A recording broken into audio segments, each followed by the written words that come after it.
ብሩክ እዚህ ቦታ ሄድኩ ሳይል ሳይናገር ከቤት ወጥቶ ቀናት ተቆጥረው ነበር። ቅድስትና ምሳሌም የት ሄደ ሲሉ በሐሳብ ተውጠው ነበር።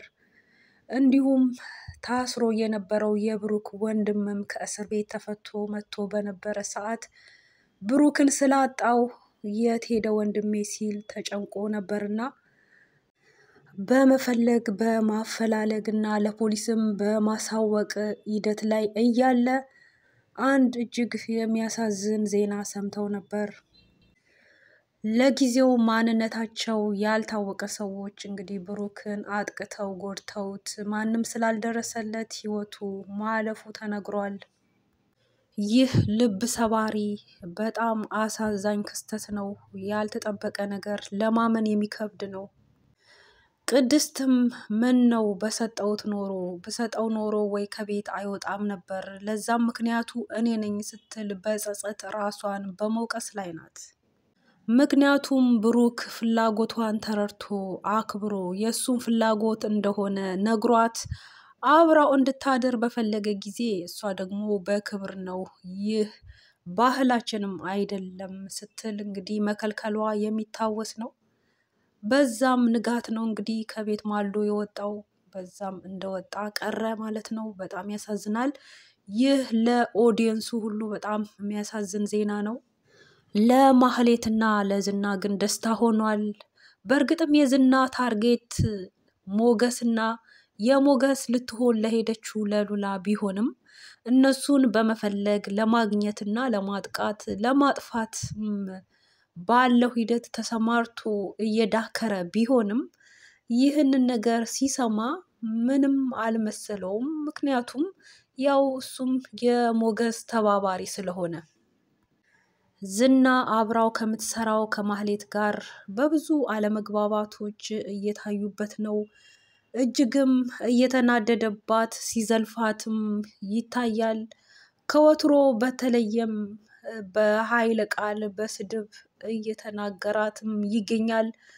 እናም ግን አንድ ለውጥም በሱ ላይ ታይቶበታል። እስከ ዛሬ ድረስ እቅዱ ለማግኘት ፍላጎቱም መጀመሪያ ሉላን ነው። ሉላን ነጥቆ እንደገና የሱ ማድረግ ነበር። እንዲሁም በመቀጠል ደግሞ ብሩክን ማነው የብሩክ ጓደኛ የሆነውን ሞገስን ማስወገድ ወደሚለው ነበር እቅዱ። ሆኖም ግን ያ ስላልተሳካለት እጅግም ስለደከመው ፕላስ ደግሞ ሉላ በቃ አልወድህም፣ አልፈልግህም፣ አስጠልተኸኛል የሚል ንግግር ከአንደበቷ ስታወጣ ስለሰማ እንደ ወትሮ እወድሃለሁ በይኝ ብሎ አፉንና ጆሮውን ከፍቶ ሊሰማ ሲጠብቅ የመለሰችለት በተቃራኒ ስለሆነ ያ እያደር ጆሮ ላይ ያቃጨለበት እንዲቆርጥለት እንዲተዋትም እያደረገው ስለሆነ ከዚህም በኋላ አዳዲስ ስትራቴጂዎችን ነድፍ ያለው በዚህ መሰረት ነው የምንሰራው ሲል አብራው ለምትሰራው ለአጋሩ ለማህሌት ሲነግራት ነበር። እንዴት ማድረግ እንዳለባቸው አበክሮ እየጠቆማትም ነበር። እናም ማህሌትም በሰማችው ነገር እጅጉን ተደስታ ነበር። ምክንያቱም የሷ ዋና ዓላማ ጥቅም ቢሆንም የምትፈልገው በዚህ ስራም የተሰማራችው ለጥቅም ቢሆንም ተያይዞ ደግሞ እሷ ዝናን አጥምዳ ዝና የሷ እንዲሆን እጅግ ምኞቷ ስለሆነ ሲቀጥል ዝናም እንደሷ ያለ በክፋት የተሞላ ሰው ስለሆነ እንደዛ አይነት ሰው ስለሚመቻት በአጠቃላይ በዋናነት ሀብት ያለው ስለሆነ የሷ ምኞት ደግሞ እሱ ስለሆነና ዝና የሷ እንዲሆን እጅጉን ስለተመኘች በተለያየ መንገድ እሱን አትራክት ለማድረግ ሞክራም ስላልተሳካላት አሁን ላይ እንግዲህ ከዝና የሰማችው ንግግር ግን ለሷ ተስፋ የሚሰጥ መስሎም ስለታያት ተደስታም ነበር። ፕላስ ደግሞ አሁን ገና እያስተዋልክ ነው፣ አሁን ገና አይንህ በራ እያለችም ነበር። እናም በነደፈው ሀሳብም ተስማምታ በዛም አላማ ልትረዳው እንዲሁም ደግሞ ያንን እንዲያጠነክርም አስምራበት ስትናገርም ነበር። የዝና ሀሳብ አሁን ላይ እንደ ወትሮ አይደለም፣ ሀሳቡን ቀያይሯል። ምክንያቱም ሉላ ስለማትፈልገው እንደማትፈልገውም ከአንደበቱ አውጥታ ስለነገረችው በዛ ቂም ይዞ እንግዲህ ወንድ ልጅ ቆረጠ ብሏል። ሉላንም ለማጥፋት አብራው ያለውንም ሞገስንም ለማጥፋት ጭምር በዚህ ሂደት ነው እንግዲህ ቆርጦ የተነሳው። ይህም ለማህሌት ትልቅ ደስታ ሆኗል። እንግዲህ ጮቤ እየረገጠችም ነበር። ምክንያቱም እሷ ተሳክቶላት ቶሎ ቃል የተገባቡት ነገር በእጇ እንዲገባ ነው የምትፈልገው። በዚህም ሆነ በዛ ነገሮች ብቻ ይሳኩና የምትፈልገው ነገር እንዲሆን ነው የምትፈልገው። በተጨማሪም ደግሞ ሉላን ካጠፋ ከተወገደች ያው ዝና የኔ ሊሆን ይችላል የሚል ምኞት ውስጧ በጣሙን አጭሯል። ፕላስ ደግሞ የእህቷ ግፊትም አለ። አሁንም ቢሆን ሴትነትሽን ያለሽን ነገር በጥበብ ተጠቀሚ፣ ዝናን ያንቺ ለማድረግ ወስኚ እንጂ በአቋራጭ በሚገኝ በወንጀል ነገር ውስጥ እጅሽን ባትከቺ ነው የምትላት። ሆኖም ደግሞ እንግዲህ አሁን ላይ ማህሌት እንግዲህ እንደ ልቧ ብር እያመጣች ስላይደለ ኤፍራታ እህቷ ደግሞ የምትፈልገው ብር ነውና ያው እንደ ልቧም ስትናገራት ነበር። የት እንዳለሽም አስቢ እያለቻትም ነበር። ማህሌት ደግሞ እንድታከብራት ታላቋ መሆኗንም ልታሳውቃት ልታስታውሳት ስትወድ በአሁን ጊዜ ታላቅ ብር ነው እንጂ ሰው አይደለም እያለች አውርዳም እንግዲህ አቅልላትም ስትናገር ነበር። ምክንያቱም ኤፍራታ ጋር ዋናው ነገር ብር ነው።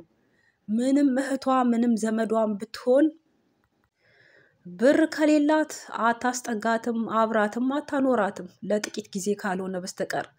አሁንም ቢሆን ማህሌት እንግዲህ በምታገኘው ነገር ህይወቴን ይቀይራል ብላ እንግዲህ ለራሷ ተቀይራ እኔንም ትቀይረኛለች በሚል ተስፋ አድርጋ እንጂ። ሉላ ከሞገስ ጋር እጅግ ደስተኛ ብትሆንም ነገር ግን አሁንም ውጪው አየሩ ፀሐዩ ሁሉ እየናፈቃት መውጣት መፈንጨት ከሰው ጋር መገናኘት እየፈለገች ነገር ግን እጅጉን ፈርተዋል። ምክንያቱም ምንም ወጣ ያለ ቦታ ብንሆንም ከዝና አናመልጥምና ሊያገኘን ይችላል ስትል ሰግታለች። ሞገስም እንዲሁ። ነገር ግን ሞገስ በአንድ ልቡ ያው ዝና እዚህ እንዳለን ሊያውቅ አይችልም፣ ሩቅ ነውና ያለነው እንውጣ እያላት ነበር። በዚህ መሀል እንግዲህ የሞገስ ስልክም ሲጮህ የተደወለበት ስልክም አዲስ ስለሆነ ያው ዝና ስልክ ቀይሮ ድምፁን ቀይሮ ሊሆን ይችላል በሚል አንስቶ ነበርም እና ምን ፈለክ ሲልም ስልኩን ዘግቶበት ነበር። ነገር ግን የደወለው የብሩክ ወንድም ነው። የብሩክ ወንድምን ደግሞ እሱም ያውቀዋል። ያው እስር ቤት ነው ብሎ ነው ያሰበው። እሱ ግን ከእስር ቤት ተፈቶ ስለሆነ መፈታቱንም ሞገስ አላወቀም ነበር። ያው በቅድስት ስልክ ደውለው እንደገና እሱ መሆኑን ነግራ ስልኩን አንስቶ ከእሱ ጋር ተገናኝተው አብረው እያሉ ያው ብር ያስፈልጋቸው ነበር እና በያዙት እንግዲህ ካርድ ብር ሲያወጡ እንግዲህ በዚህ አጋጣሚ ደግሞ ዝናን የሚረዳ የነ ሉላን ብር ማውጣት አለማውጣት የሚከታተል ሰው ስላለ ወዲያውኑ ለዝና መረጃ ነግሮት እንደነበር ተመልክተን ነበር። ዝናም ሲከንፍ እንግዲህ ወደዛ አካባቢ ወደ ተጠቆመበት ሄዶ ተከታትሎ እንግዲህ ሞገስን አግኝቶት ነበር። ሞገስም ያው ከዚህ ከብሩክ ወንድም ጋር ሆኖ ነበር። እናም ቀድሞ ያየው ሞገስ ነው ዝናንና ስለሱ እያወሩም እሱ ያው ከተፋለ እንግዲህ ደረቱን ነፍቶ ወደ እነሱ እየተጠጋ ባለ ሰዓት የብሩክ ወንድምም እስቲ ወንድ ነው ይምጣ እንተዋወቃለን እንደውም እያለ እንግዲህ የብሩክ ወንድም ያው አርደኛ እንደሆነ ነው፣ ማንንም የማይፈራ እንደሆነ ነው። ያው ለዛም ይሆናል እንግዲህ ታስሮም ከርሞ የተፈታው።